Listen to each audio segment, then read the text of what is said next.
Namo tassa bhagavato arahato samma sambuddhassa. Namo tassa bhagavato arahato samma sambuddhassa. Namo tassa bhagavato arahato samma sambuddhassa.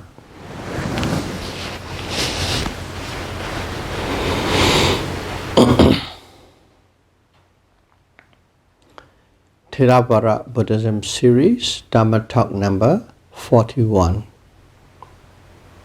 The 9 Jhanas.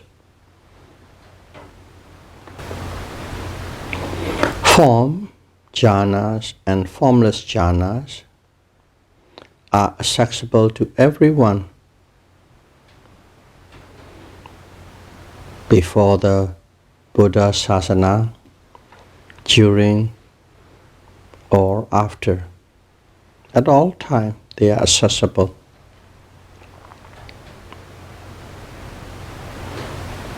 Jhana practitioners also understand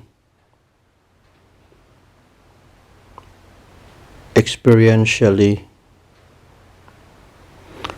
impermanence, suffering, impermanence, anicca, and suffering, dukkha. However, they cannot penetrate the nature of non-self, being attached to the concept of self or soul perpetuates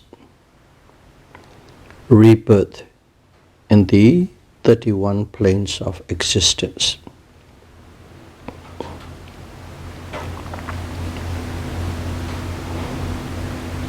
Some yogis believe form jhana, rupa jhana, has the power to give birth in the fine material Brahma plane. In other words, as a Rupa Brahma, which is permanent and eternally blissful. That's their belief. Some believe that having a mind is the reason for all sufferings. With that belief, with that repulsion towards the mind, they practice and succeed. And those people are reborn as a form-only Brahma. In other words, mindless being, no mind. Because of their belief. Some believe having a body is the cause of all the suffering we are facing. With that repulsive nature towards the materiality or the body, they practice and achieved or attained the jhana that they are practicing. And then when they passed away, they are reborn in the formless Brahma realm.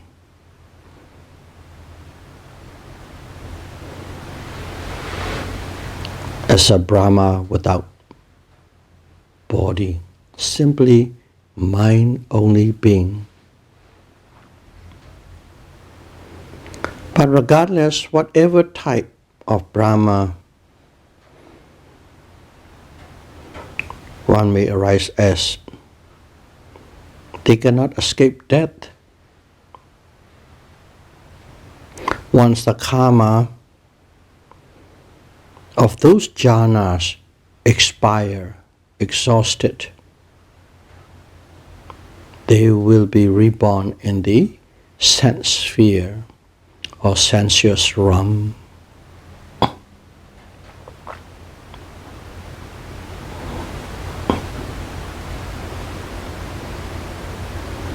Hermits or holy men, you can call it,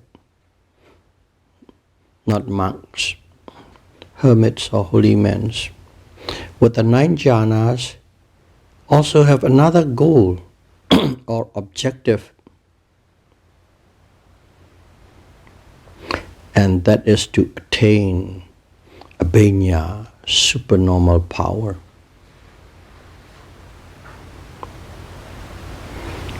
They are practicing these and succeeding 9 jhanas, not just to stop there. After that, you can practice a certain technique and attain supernormal power. That's mostly how the hermits' practices are. But it's not exclusive to them. There are some monks who follows the Buddha also had these abhanya, supernormal power. An example, Bhikkhu Devadatta, a cousin of Buddha. He had attained 9 jhanas and also abhanya, supernormal power. But he is not an enlightened being. You all have heard the story. He tried to kill the Buddha, to take over his place, the Buddha's place, to manage all the Sangha. Has abhanya, no enlightenment. But there's also, let's pick up another monk, Bhikkhu Moggallana, the left-hand disciple of the Buddha.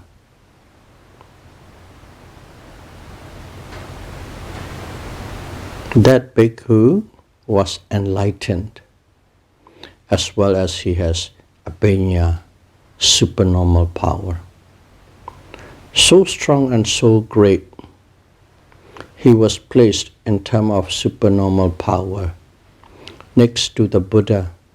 Other than Buddha, he has the most powerful, strong, supernormal power. So these are the few we can see in the scripture, monks who have abhanya, with or without enlightenment.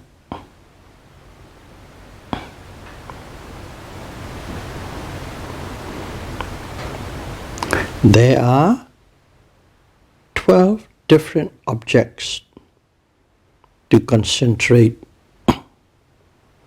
on attaining the 5th jhana in the form sphere.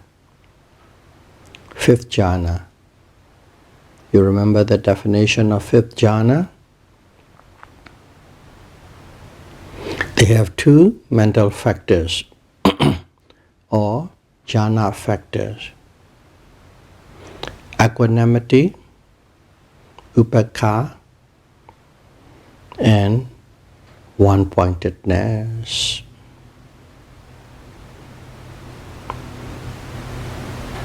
If you have equanimity and one-pointedness only, then one is in the 5th jhana.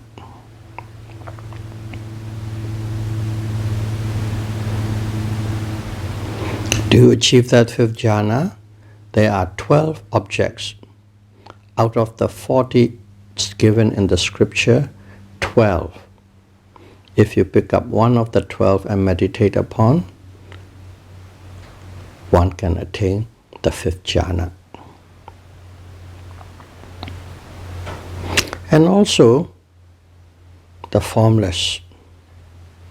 To achieve the 4 levels of jhana in the formless sphere require 4 formless object.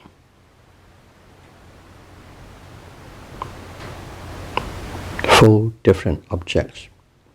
One is infinite space, one is infinite consciousness, and the third one is nothingness, and the fourth object is neither perception or non-perception. These are the objects you meditate upon. But there's an interesting thing about formless jhana, because formless jhanas have two types of objects to deal with in each of the four formless meditation.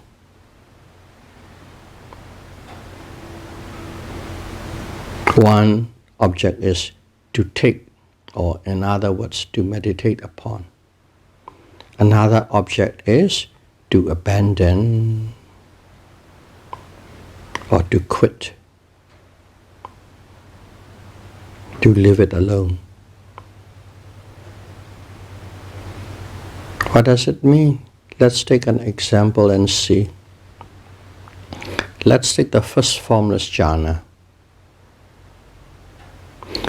To attain the first formless jhana, one has to take the infinite space as an object to meditate upon.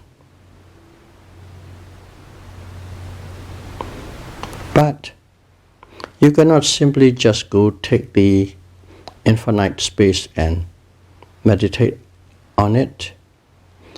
First and foremost, you have to abandon something.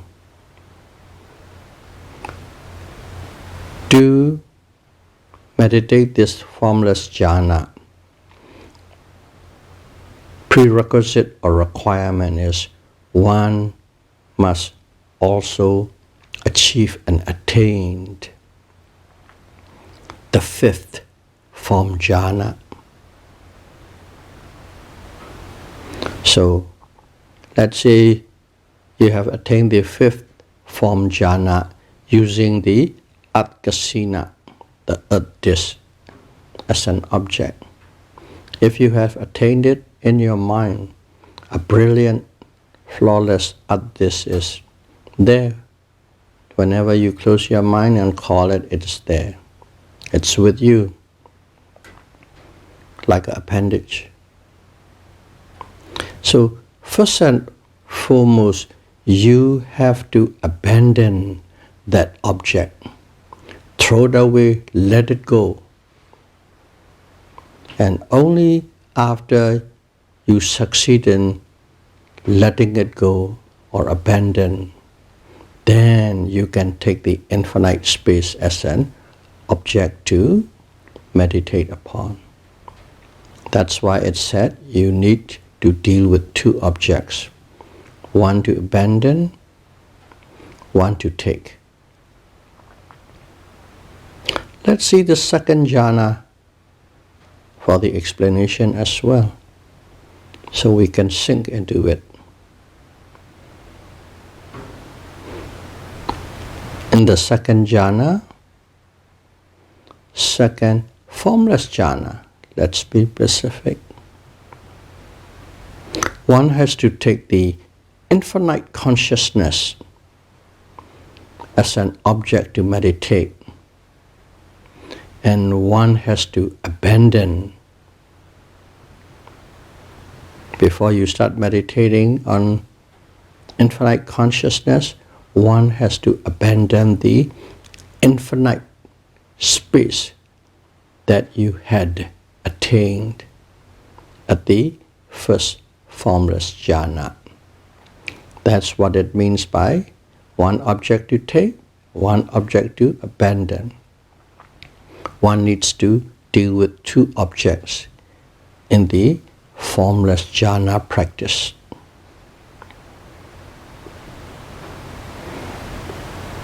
That should be sufficient to explaining about this. And then you can go to the jhana for jhana, of course.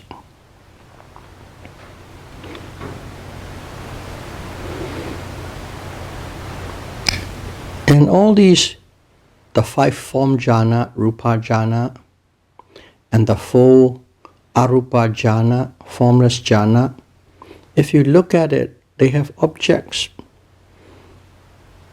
Materiality or mentality. But in this whole process, they don't have the concept of cessation of mind and matter. That's why these jhana practices can never penetrate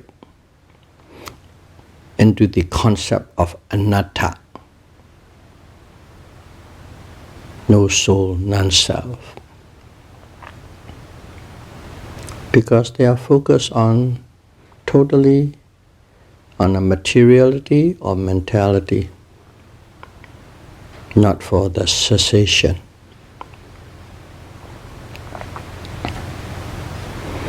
Let's see, along with these in lives, in all 31 planes, whenever we rise, there's a feeling. Okay? Whenever a consciousness rises, there's a feeling, vedana, pleasant, unpleasant, or neutral. Let's pick up specifically pleasant feeling.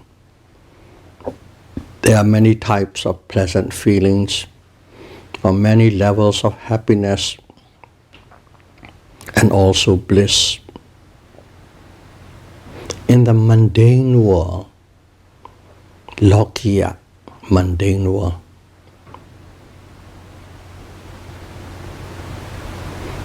if you look at the pleasure of the animal kingdom, that pleasure is the lowest amongst all delights. The joy of the senses of human senses is higher than that of the animals. But still intertwined, mixed with much suffering. The pleasure of the deva is much superior to that of the humans. The deva experience some degree of despair only near the point of death. When the death closed, really close, then they have despair. Other than that, their whole life is constant pleasure, constant happiness. That's how each realms relate in terms of to the nature of the feeling, sukha, vedana, pleasant feeling. Buddha always referred to especially the human realm. In general, the enjoyment of the senses, not as pleasure, but Buddha referred to them as suffering. That's why we don't understand. We are happy and we have lots of fun and pleasure and excitement. And the Buddhists keep on saying suffering, suffering. Most of the people can't accept it. Of course, pleasure is pleasure. Pleasure is not suffering. Pleasure is not pain at our level. But in the eyes of a Buddha, all things that arises and passes away are simply suffering. Two levels of looking at it based on the understanding. Not only Deva, let's go to the Brahma run and see. how these pleasures play the role. Okay. 5 stages of jhanas bliss. When you are in a jhana, automatically the bliss is there. Jhana bliss of the fine material Brahma are much, much superior and subtler and finer than that of the Deva. These Brahma bliss are, compared to Deva, it is just like Deva comparing to a human pleasure. Again, the bliss of the formless jhana is superior than that of the form jhana. The reason is they don't have to deal with any materiality. Form Brahma still has to deal with the material, fine material of the body and the mind. Formless Brahma, no need to care about the body because they don't have it, only the mind. That's why their bliss is the highest. Very peaceful and blissful, and they constantly dwell in that bliss. They don't come out of it. From the beginning of life till to the end, they are in that bliss. Formless Brahma. But still, it belongs to the mundane world and is subject to arising and passing away. Simply put, birth and death. The Buddhists had the bliss or peace of the total liberation of freedom from the mind and matter, which are constantly arising and passing away, is the highest bliss of all bliss.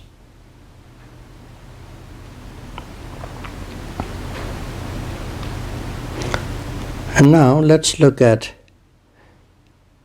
a little story relation of the Buddha and the 9 jhanas for information purpose.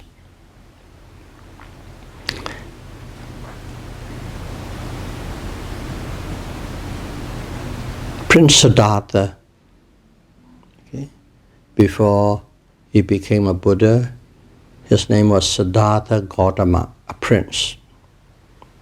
Prince Siddhartha renounced wealth, fame, and family at the age of 29 in search of deathlessness. Because around that time, he saw an old person, a sick person, and a corpse. Because his father shielded from every unpleasant thing, so he wasn't aware of these. And when he saw them, it shook him to the core, and saw that birth, old age, sickness, and death as suffering.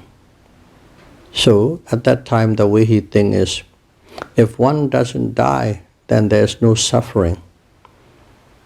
So he was in search of deathlessness. Not immortality, deathlessness.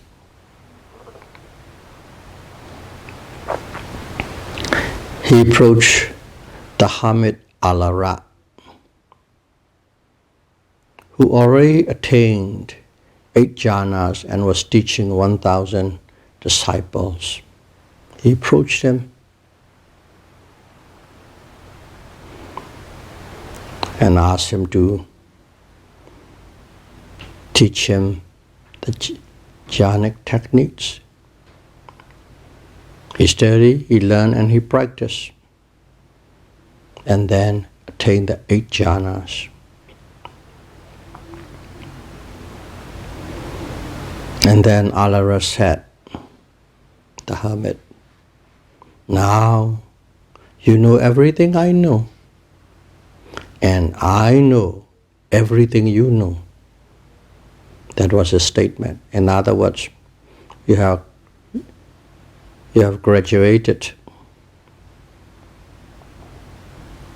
And then he asked Siddhartha to stay with him and teach the students as an equal to him. Not under him, as an equal to him. Siddhartha did not find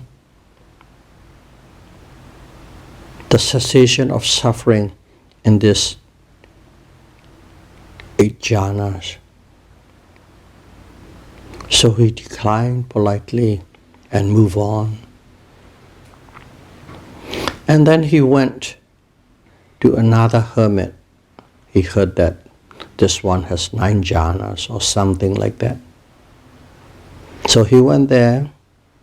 The hermit name was Uddaka.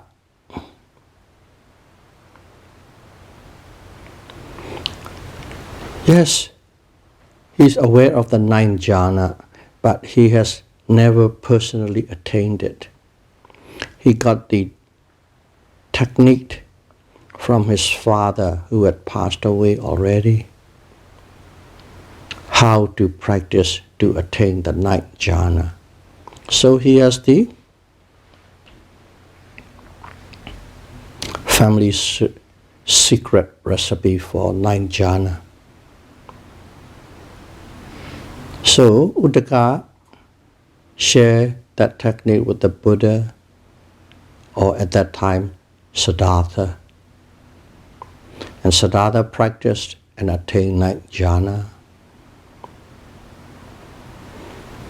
And at that time Uddaka said, you know everything Rama knows, and Rama knows everything that you know. So it is not him, it is his father, because he hasn't attained. From that, we can picture that Uddaka has no 9th jhana. At the same time, Buddha couldn't find release from all suffering in the 9th jhana. So he declined and went on in search of the cessation of suffering. Now he couldn't find or heard any news about any teacher who can teach him anything to escape from their all form of suffering. So he went on his own and practiced. At that time, one of the techniques called self-mortification. You torture the body so hard. Okay? And the objective is to be released from all suffering, to escape from suffering. And that technique was quite popular at that time and considered one of the holiest practice, maybe the holiest practice in that era. If you practice that, only the great heroes can take it. Nobody can take it, that kind of thing. Because you're torturing the body, or basically yourself. Siddhartha practiced until the skin falls on the bone. To that level he tortured himself. Self-mortification. Still, he did not find a way to escape from the suffering. Because self-mortification is a wrong path to trod upon, to release from all suffering.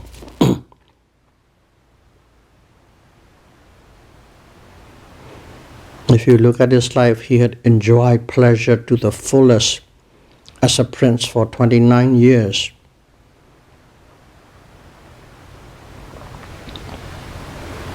He also had attained the 9 jhanas.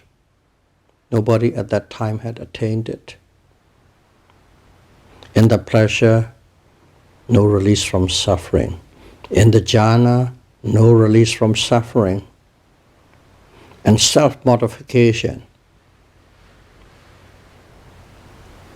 Skin on bone. That's why you see some Buddha images, all the bone, one rib after the other, the eyes hollow, the skull pops out.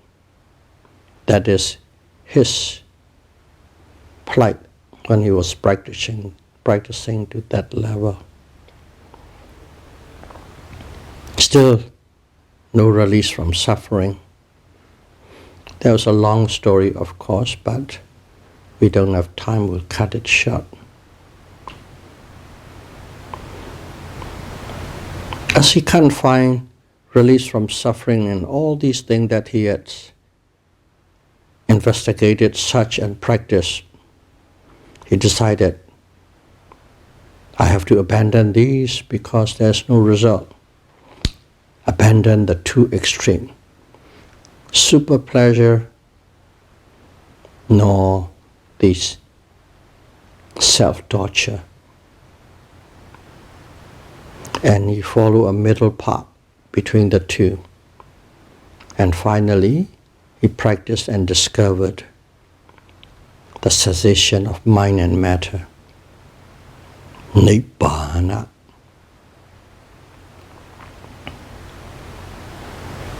That's an interesting thing related to the jhana. At that time, he looked with his mind eye, with a supernormal power, the two teachers who had taught him jhana, because they are wholesome, quite wholesome. So he looked for the two teachers to pay gratitude, to show gratitude. But both of them have passed away one after the other a few months before he had enlightenment. And they were reborn in the formless Brahma realm. So they cannot hear the Buddha Dharma, they cannot see the Buddha. Buddha said, Alara and Uddaka had missed the rare opportunity to escape from samsara. They practiced formless jhana. Very good, very wholesome. The result is supreme. But they were born bodiless. No eyes, no ears, nothing to see, nothing to hear, totally in sync with bliss. That's what formless jhana is. And then, of course, after that, Buddha went on and taught all beings this middle path he had discovered. The cessation of all form of suffering for the remaining 45 years of his life. May all of you be able to practice mindfulness insight meditation and attain Nibbana as soon as possible. Sadhu. Sadhu, sadhu. Thank you very much.